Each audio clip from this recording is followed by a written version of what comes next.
Un líder liberal que fue ministro de Economía socialista. Un abanderado internacional del cordón sanitario que cruza sus propias líneas rojas. Una victoria electoral ignorada por primera vez en Francia. Soy Juan Luis Sánchez. Hoy en Un Tema al Día. Macron, la rana y el escorpión.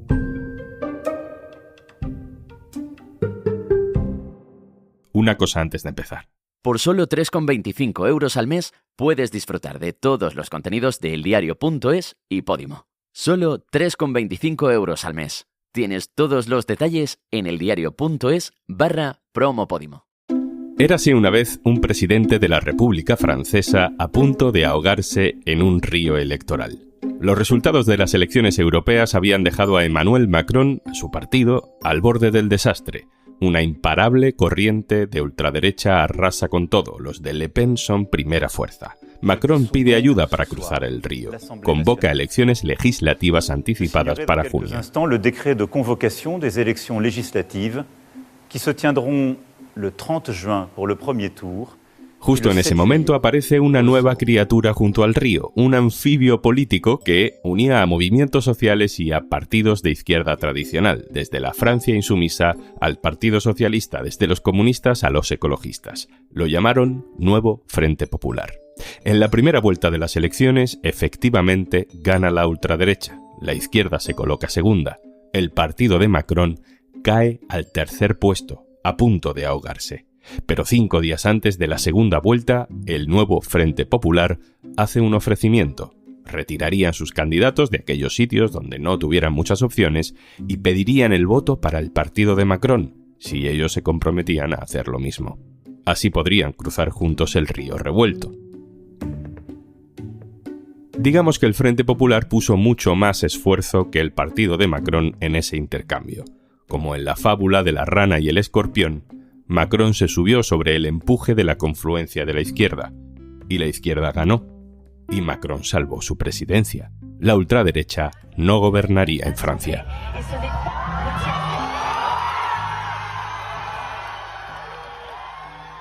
Pero Macron es Macron, y con el río todavía peligroso, obviando el resultado de las elecciones y la victoria de la izquierda, Macron ha vetado las propuestas del Nuevo Frente Popular y ha decidido nombrar como primer ministro a un veterano político de derechas, Michel Barnier, del partido de Sarkozy, que en las elecciones ha obtenido el 5% de los votos.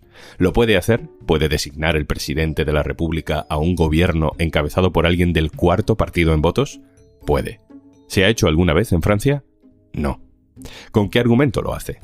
Pues dice que una primera ministra del Frente Popular caería inmediatamente por una moción de censura de la ultraderecha.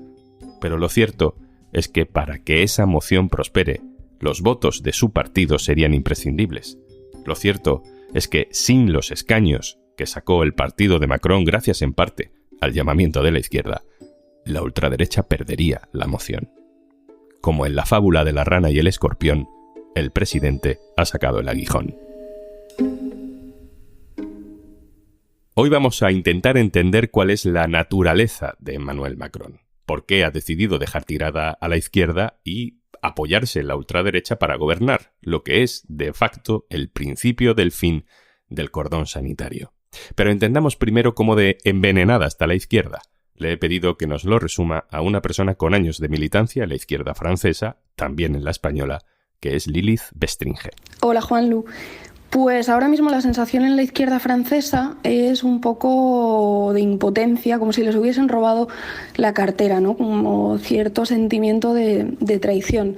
Bueno, pues antes de las elecciones legislativas en Francia yo creo que había un sentimiento de incertidumbre, de miedo, que es en parte lo que acaba permitiendo que haya un frente republicano, ¿no? Con esa retirada coordinada de candidatos por parte del Nuevo Frente Popular y de la fuerza de Mélenchon y por parte también de los macronistas, que desemboca en un resultado histórico para la izquierda que no se ha visto desde los años 30, y esto se transforma como en sentimiento de alivio que ha pasado a ser ahora mismo pues otra vez frustración, rabia y traición, ¿no? Porque Macron da la espalda a la candidata elegida, a Lucie Castet, que es la candidata elegida de manera consensual por el nuevo Frente Popular, y termina designando a Barnier, que es una figura clásica de la derecha francesa y como, bueno, que forma parte de esa élite política francesa. Y pues yo creo que la sensación general final es que esto es lo de siempre, ¿no? Que es el mismo Macron de derecha liberal que lleva siendo desde el principio.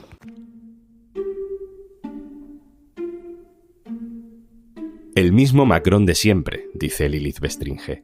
¿Quién es Macron? ¿Cuál es la verdadera naturaleza de un líder que siempre parece sobrevivir a los ríos más revueltos? Saludo a Daniel Fuentes Castro. Hola, Daniel. Hola, ¿qué tal? Aquí estamos. Daniel es doctor en Economía por la Universidad de París-Nanterre, es colaborador del diario.es. Daniel, contigo quiero repasar el currículum de traiciones o maniobras de supervivencia, si lo queremos ver con buenos ojos, de Emmanuel Macron. Ya de entrada recordemos que Macron trabajaba en el sector financiero y luego se fue para ser ministro de Economía de un gobierno del Partido Socialista entre 2014 y 2016. Pues yo diría que casi que hay que irnos a su momento previo incluso a ser ministro de Economía e Industria, que yo creo que es mediáticamente el más conocido. Pero yo creo que ya hay un episodio previo que es significativo. Antes de ser ministro de Economía, Macron fue secretario general del Elíseo, ¿no? El equivalente a jefe de gabinete del presidente de la República. Y teóricamente él se presentaba pues como el experto independiente, casi apolítico, tecnócrata, sin ambiciones políticas, y ya él maniobró ahí en interno para pasar de ser jefe de gabinete a ministro de Economía. Bueno, casi siempre que la izquierda pone a un tecnócrata al frente del poder económico se acaba viendo que tecnócrata no era, ¿no? ¿Cuál fue la impronta ideológica de Macron en el Ministerio de Economía, Daniel?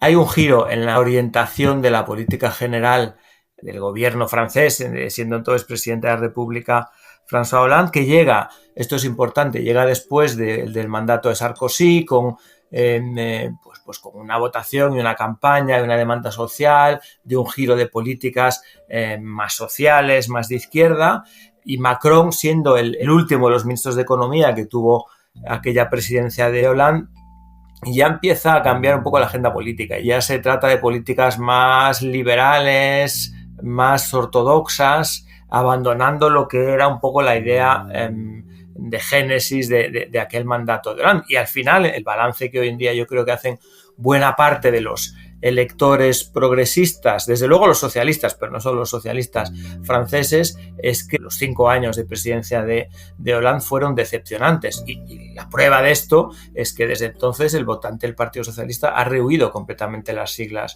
socialistas francesas. Es el único de los grandes partidos socialistas europeos que no ha vuelto a recuperar todavía posiciones, ya no digo de liderazgo, sino competitivas electoralmente. En gran medida viene por aquel giro de políticas que en cierto modo encarna al propio Macron al frente del Ministerio de Economía. Y en 2016, un año antes de las elecciones presidenciales, Macron saca el aguijón. Se sale del gobierno de François Hollande y, en lo que seguro que muchos de sus compañeros consideraron una traición, funda su propio partido para competir con quien había sido su mentor. Exacto, él compite contra su mentor. Yo creo que esto es una buena manera de describirlo. La política francesa es muy peculiar, es menos de partidos y más de liderazgos. Un ejemplo sencillo es que el equivalente a nuestro Partido Popular ha ido cambiando de nombre recurrentemente en los últimos 30, 40 años en función de quién fuera su líder, ¿no? Pues si cuando fue Chirac o cuando fue Sarkozy, ahora se llama Los Republicanos. Lo que realmente mueve el voto en unas elecciones presidenciales son los liderazgos. Macron era muy consciente de esto y él entiende que hay una oportunidad porque ve que hay una decepción del votante progresista de centro-izquierda después de 5 años de Hollande, sabe perfectamente que el votante más conservador no guarda un buen recuerdo de los años Sarkozy y entiende que entre esos dos bloques que no pasan su mejor momento puede haber una opción de vencerles simultáneamente a los dos si consigue llegar a la segunda vuelta y enfrentarse a Marine Le Pen, porque sabe que en ese caso cualquier votante con valores ciudadanos, preferirá cualquier opción antes que la extrema derecha. Aunque esto probablemente en los últimos días haya cambiado, pero ha sido así o había sido así en los últimos 40 años. Esa es la estrategia que diseñó Macron y que le salió bien. Abandonó el gobierno en agosto del 16 y anunció su candidatura a las presidenciales del 17, la anunció, si no recuerdo mal, a finales del año 16, es decir, 6 meses antes de las elecciones. Macron se presenta a las elecciones con ese partido, la República en Marcha se llama, un partido hecho a su medida con la idea de romper el bipartidismo, ¿no? Y lo consigue. Arrasa con sus antiguos compañeros del Partido Socialista, también se come mucha parte del electorado tradicional conservador. Daniel, ese nuevo Macron, que era tecnócrata pero socialista pero liberal, se vende como alguien de centro. Bueno, cada vez menos centrista. Parte de los financiadores de su operación política, de su campaña en las presidenciales del 17, era el sector financiero. Yo diría que la primera gran decisión emblemática que va a marcar el devenir político de su agenda es suprimir el impuesto a las grandes fortunas, porque además lo hace de manera quirúrgica. Era un impuesto que tasaba tanto el patrimonio inmobiliario como el financiero. Macron suprime ese impuesto a las grandes fortunas y lo sustituye por otro que solo grava el patrimonio inmobiliario. Es decir, que en la práctica lo que ha hecho es exonerar a las grandes fortunas financieras del impuesto sobre patrimonio, de manera que el pequeño o mediano propietario que tiene 2 pisos, 3 pisos, sigue sujeto al impuesto de patrimonio, con lo cual ahí el mensaje político es muy duro, ¿no? Y además lo hace coincidir en el tiempo con un aumento a la fiscalidad de básicamente del diésel de automoción, que además es singular en el caso del francés, pues porque hay una proporción de coches, de vehículos diésel mucho mayor que en otros países. Eso genera un malestar que acaba derivando en la crisis de los chalecos amarillos, que se prolongó durante muchos meses con una situación absolutamente descontrolada. Si esto lo conjugas con un carácter, una personalidad política como la de Macron, de no querer recular y no atender a consensos ni siquiera diálogos, en algunos casos con sindicatos, pues hace que la situación acabe siendo explosiva. Es curioso porque a Macron se le pone siempre de ejemplo como de antítesis del populismo, ¿no? Como que ha aportado soluciones a los problemas de nuestras democracias modernas, pero rompiendo el bipartidismo, rompiendo el choque de bloques. Y sin embargo, Daniel, él polariza permanentemente, ¿no? En Francia la competición se hace desde el centro y se hace de manera centrífuga. Es decir, hay una fuerza emergente por el centro, que es la de Macron, que polariza un extremo con el otro. Y entonces el discurso permanente es el de la sensatez está en el centro, no os dejéis llevar por los discursos extremistas, pero se polariza desde el centro, tratando de usar las figuras de Mélenchon en un extremo y de Le Pen en otro, para presentarse como la única alternativa posible. Si ustedes tienen que elegir entre el extremismo de izquierda de Mélenchon o el extremismo de derechas de Le Pen, por favor elijan la sensatez de Macron. Y esto funciona muy bien. Creo que tenemos ya un retrato más completo del personaje como para intentar entender, no significa estar de acuerdo, pero sí al menos comprender la lógica de Macron para preferir apoyarse en la extrema derecha, cruzar esa línea que era importante para él, preferir eso que aceptar un primer ministro o una primera ministra, en este caso, de izquierdas. ¿Por qué lo hace, Daniel? Yo creo que lo que busca Macron, sobre todo, es salvar su legado político y evitar convertirse en los 3 años que le quedan de presidencia de la República en un presidente desautorizado.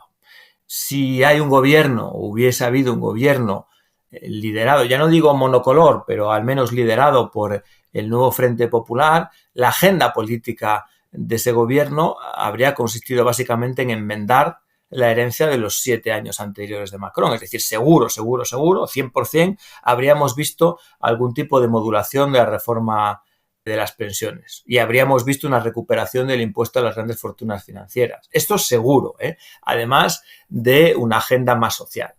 De manera que Macron se habría convertido en un presidente cuyo gobierno deshace lo que hizo en sus primeros 7 años y cambia completamente la orientación de su agenda política. Ha faltado también realismo por parte del nuevo Frente Popular, que no midió bien su éxito electoral, que fue relativo, no fue absoluto.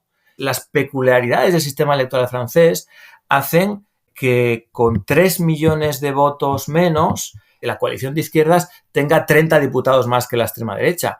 Pero hay 2/3 de la Asamblea que suman los diputados conservadores más los de Macron. Entonces, la estrategia maximalista de voy a exigir al presidente de la República el nombramiento del primer ministro, del gobierno y del programa político cuando solo tienes 1/3 de los diputados y tienes una oposición de 2/3 de los diputados, pues no fue nada realista. Macron aprovechó ese error de diagnóstico de la izquierda desde mi punto de vista. Daniel, para Francia, para Europa, ¿cuáles son las consecuencias de esta decisión? La primera consecuencia, la pragmática, es que Francia va a tener un gobierno conservador, con la paradoja de que la primera fuerza en la Asamblea Parlamentaria es de izquierdas, ¿no?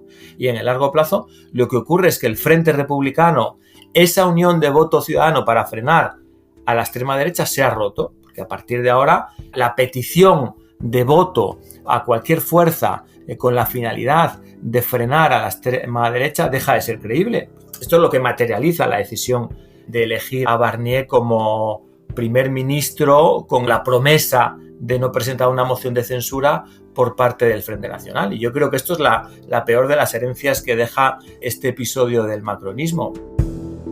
Daniel Fuentes Castro, doctor en Economía por la Universidad de París-Nanterre, muchísimas gracias. A vosotros, un placer.